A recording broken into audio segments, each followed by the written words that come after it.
Hello everyone, welcome to my channel. तो बिना किसी देरी के शुरू करते इस ड्रामा का हिंदी एक्सप्लेनेशन का एपिसोड 8। एपिसोड के स्टार्ट में देखते हैं कि लिफ्ट बंद हो गई थी, जिसकी वजह से नैन्सी बहुत ज्यादा डर रही थी कि वहीं वो घबराहट में यहाँ पर जुआन को ही टेलीपोर्ट ना कर दे, वरना तो बॉस को एक्सप्लेन करना बहुत ज्यादा मुश्किल हो जाएगा। और वो हेल्पलाइन से भी मदद लेने की कोशिश करती है, लेकिन यहाँ पर तो जुआन बैठकर मजे से उसको देख रहा था।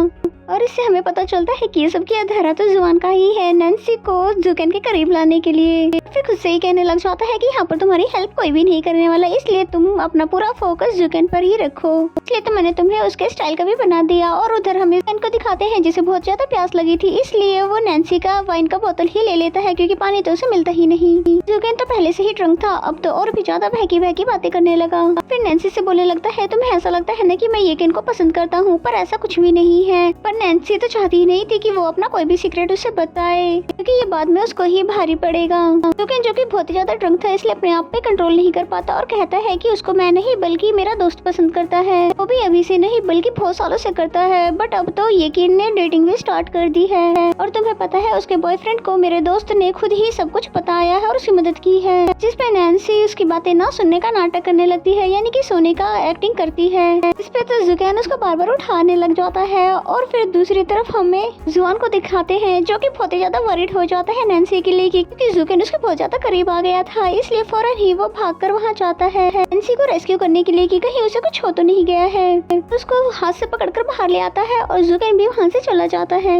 और फिर नैन्सी को भी उस पर शक हो जाता है कि हो न हो ये प्लान तुम्हारा ही होगा, इसलिए उसके सवालों से बचने के लिए वो भागने लग जाता है, पर अचानक से वो नीचे गिर जाता है। और फिर तुरंत ही उठ जाता है और बोलता है कि तुम्हारा दिमाग तो खराब नहीं हो गया है, ऊपर से मैंने तुम्हें बचाया है, अगर मैं टाइम पे नहीं आता तो पता नहीं वो तुम्हारे साथ क्या करता, वो तो तुम्हारे काबिल ही नहीं है। जिसपे नैन्सी ने बोला कि तुम्हारा इससे क्या मतलब है, वो तो बल्कि इतना ज्यादा हैंडसम और रिच है, बल्कि मैं उसके काबिल नहीं हूँ। जुआन ने उसका चिक्स पकड़े और बोलता है कि हर हैंडसम और रिच बंदा प्यार के काबिल तो नहीं होता ना, और तुम उनसे कहीं ज्यादा प्यारी हो। वैसे जुआन उसको प्यारी तो नहीं कहना चाहता था, लेकिन उसकी तो जुबान स्लिप हो गई। यहाँ पर उसको अपनी जान भी तो बचानी थी, लेकिन प्यारी कहने से बाद में वो मुकर जाता है और कहता है, हाँ तुम तो जुकेन के टाइप की लड़की हो, इसलिए तो तुम्हारा ड्रेसअप मैंने इसी टाइप का करवाया है। और यहाँ पर फिर से एक बार उसकी टंग स्लिप हो जाती है और यहाँ पर नैन्सी सारी बातें समझ जाती है, इसलिए वो अपनी जान बचाने के लिए यहाँ से भागना ही जरूरी समझता है। एंड देन नेक्स्ट सीन में हमें जुआन को दिखाते हैं, जिसे बहुत ही ज्यादा बेचैनी हो रही थी, ये सोच कर कि मुझसे इतनी बड़ी गलती आखिर हो कैसे गई, और वो नैन्सी का वेट कर रहा था। देन नैन्सी जैसे ही आती है तो सबसे पहले उसके डोर पर आकर एक पंच करती है, क्योंकि उस पे उसे बहुत ज्यादा गुस्सा जो था।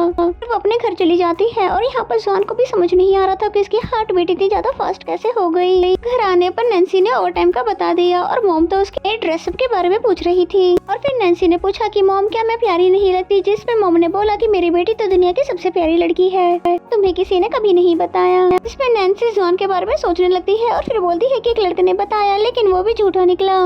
नेक्स्ट सीन हमें जुआन का दिखाया जाता है, जिसे अभी भी बेचैनी हो ही रही थी, और अब तो उसको ये लगने लग गया है कहीं मुझे नैन्सी से प्यार तो नहीं हो गया है। बहुत ही ज्यादा कोशिशें कर रहा था, लेकिन बार बार उसे नैन्सी की ही याद आ रही थी। वो इसको इतना ज्यादा याद करने लग जाता है कि आखिर में तो वो उसके रूम में ही चला आता है, ये देखने के लिए कि मुझे उसको देखकर कोई फीलिंग आती भी है कि नहीं। यहाँ पर नैन्सी ने तो उसे नींद में एक थप्पड़ भी मार दिया, तो ये देख कर तो वो खुशी से उछलने लग जाता है कि फाइनली मैं तो ठीक हूँ, मुझे कोई भी फीलिंग नहीं आई। फिर कहता है कि मुझे इतनी प्यारी प्यारी लड़की अट्रैक्ट नहीं कर पाई तो तुम क्या चीज हो। एंड देन नेक्स्ट मॉर्निंग का सीन दिखाया जाता है, जहाँ पर नैन्सी पहले की तरह ही ड्रेसअप हो जाती है। फिर मॉम के पूछने पर उसने बताया कि मुझे ऐसे ही कंफर्टेबल फील होता है, वैसे भी कॉन्फिडेंस ड्रेस से नहीं बल्कि मेंटालिटी से आती है। और ये बात उसकी मॉम को भी अच्छी लगती है कि फाइनली मेरी बेटी समझदार हो गई है। देन नैन्सी जैसे ही बाहर जाती है ऑफिस जाने के लिए, कि तभी वहाँ पर जुआन भी उसे मिल जाता है, जो कि उसको गुड मॉर्निंग कहता है, पर नैन्सी उसे इग्नोर करके वहाँ से निकल जाती है। फिर जुआन भी उसके पीछे पीछे आता है और सफाइयाँ देने लगता है कि देखो जो हो चुका वो हो गया ना, अब मैं आगे से ऐसा कुछ भी नहीं करूंगा। फिर तभी नैन्सी रुककर बोलती है कि मैंने फैसला कर लिया है कि मैं आगे से कभी भी तुम पे ट्रस्ट नहीं करूंगी। और फिर कहती है कि मुझे तो लगा था पहले तुम थोड़े से ठीक हो, पर तुमने मुझे गलत साबित कर दिया।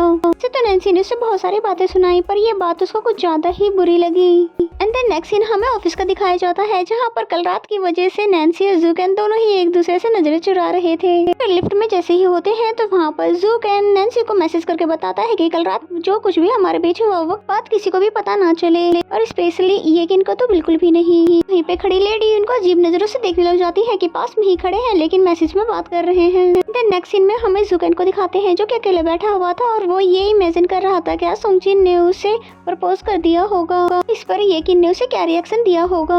चारा कुछ भी समझ नहीं पा रहा था। एंड देन हमें जुआन को दिखाया जाता है जो कि नैन्सी की बातों को नहीं भुला पा रहा। फिर कहने लगता है कि उसने मेरे कैरेक्टर के बारे में ऐसे कैसे कह दिया, वो भला मेरे बारे में जानती भी कितना है। एंड देन हमें नैन्सी को दिखाते हैं जो कि बहुत ज्यादा परेशान हो रही थी कि गलती से ये सीक्रेट मेरे मुंह से किसी के सामने निकल न जाए। अब इनकी वजह से सारा टाइम मुझे चुप ही रहना पड़ेगा। पता नहीं ये मेल्स भी इतने ज्यादा अजीब क्यों होते हैं। और ये बात सुनकर सभी कलीग्स उसके पास इकट्ठे हो जाते हैं और उससे पूछना चाहते हैं क्या किसी लड़के ने तुम्हें परेशान किया है क्या? कल तो तुमने ओवर टाइम किया था ना, कहीं वो हैंडसम लड़का हमारा बॉस तो नहीं है। और बेचारी नैन्सी तो पहले से ही परेशान थी और ऊपर से इनके फिजूल सवालों को भी झेलने पड़े। वो तो अच्छा होता है कि तभी जुआन की कॉल आ जाती है जो कि इसको ऑफिस से बाहर मिलने के लिए वेट कर रहा है। नैन्सी उससे मिलना तो नहीं चाहती थी पर इन लोगों के सवालों से बचने के लिए उससे मिलने के लिए चली जाती है। जुआन उसको लंच के लिए ले जाना चाहता था लेकिन नैन्सी ने उसे मना कर दिया, जिस पर जुआन ने उसे एक यूसीबी ड्राइव दिखाया जिसमें कल रात की सारी क्लिप्स पड़ी थी। नैन्सी को अपने बॉस का सीक्रेट रखना था तो उसे जुआन के साथ तो जाना ही होगा। फिर उसने ऐसा ही किया और नैन्सी उसके साथ चली तो आई लेकिन यहाँ पर खाना नहीं खाती, जिस पे जुआन ने उसको यूएसबी ड्राइव दे दी। फिर कसम खाकर बोलने लगा कि आगे से मैं कभी भी तुम्हें झूठ बोलूँ तो गॉड मुझे हमेशा के लिए यहीं पर ट्रैप कर दे, जिसपे हमारी भोली भाली नैन्सी ने उसे माफ कर दिया। और जुआन दिल ही दिल में बोलता है कि मुझे पता है कि तुम जैसे स्टूपिड लड़की इतनी जल्दी मान जाएगी। और फिर जुआन ने उसके लिए बहुत सारा खाना ऑर्डर कर दिया और फिर बताता है कि मैंने कभी भी आइसक्रीम नहीं खाई। और फिर तभी नैन्सी के पास सीसी की कॉल आ जाती है जो कि बता रही थी वो अपने बॉयफ्रेंड के साथ डिनर पर जाने वाली है। फिर उसने इसे भी इनवाइट कर लिया क्योंकि उसके बॉयफ्रेंड के साथ उसका भाई हाउ आने वाला था। पहले तो नैन्सी ने उसके साथ जाने के लिए मना कर दिया पर सीसी के इंसिस्ट करने पर उसने हाँ कर दिया, जिसके बाद नैन्सी जुआन को ये कहकर चली गई कि मुझे अभी ऑफिस जाना है, मैं तुम्हें फिर कभी आइसक्रीम खिला दूंगी। एंड देन नेक्स्ट सीन हमें ऑफिस का दिखाया जाता है जहाँ पर नैन्सी को बॉस ने मैसेज करके मिलने के लिए बुला लिया और वो डरते हुए फिर उनके पास जाने लगी। और फिर नैन्सी जैसे ही अंदर जाती है तो बॉस ने उसे टास्क दे दिया ये जाकर पता लगाओ कि ये केन को उसके बॉयफ्रेंड ने प्रपोज किया है कि नहीं। तो मुझे ऐसे मत देखो, ये तो मेरे दोस्त की प्रॉब्लम है जो मुझे सॉल्व तो करनी ही होगी। जिसपे नैन्सी भी बहुत कॉन्फिडेंट से बोलती है कि ये कोई प्रॉब्लम थोड़ी ना है, अगर आप उससे प्यार करते हो तो जाके सीधे बता क्यों नहीं देते हो, और अगर बताने से डर लग रहा है तो फिर प्यार ही क्यों किया। और फिर कहती है ये मैं आपको नहीं बल्कि आपके दोस्त को कह रही हूँ, ये मेरी तरफ से आप उसे बता देना। नेक्स्ट सीन हमें डिनर का दिखाया जाता है जहाँ पर सीसी को कंपनी देने के लिए सी भी आ गई थी। यहाँ जुआन भी उसका पीछा करते हुए आ गया था क्योंकि उससे रहा नहीं जा रहा था कि कौन सा हैंडसम लड़का है जिससे वो मिलने आई है। और उस लड़के से नैन्सी को बात करते हुए देख उसे बहुत ज्यादा गुस्सा आता है जैसे कि वो किसी दोस्त से नहीं बल्कि ब्लाइंड डेट पर आई हो। फिर वेटर को पैसे देकर उनकी डिश में काफी ज्यादा मिर्च मिला देता है। एंड देन नैन्सी हाउ को गेम खेलना सिखा रही होती है और बेचारे जुआन का तो जलन के मारे बहुत ही ज्यादा बुरा हाल हो रहा था। एंड देन नेक्स्ट सीन हमें जुकेन का दिखाया जाता है जिसे फाइनली नैन्सी की बातों से हिम्मत आ गई और वो सीधा जुकेन के पास अपने दिल की बात बताने के लिए चला जाता है, लेकिन बेचारा उसको देखते फिर से हिम्मत हार जाता है। फिर उसके नेकलेस के बारे में पूछने लग जाता है जो कि उसके बॉयफ्रेंड ने दिया था।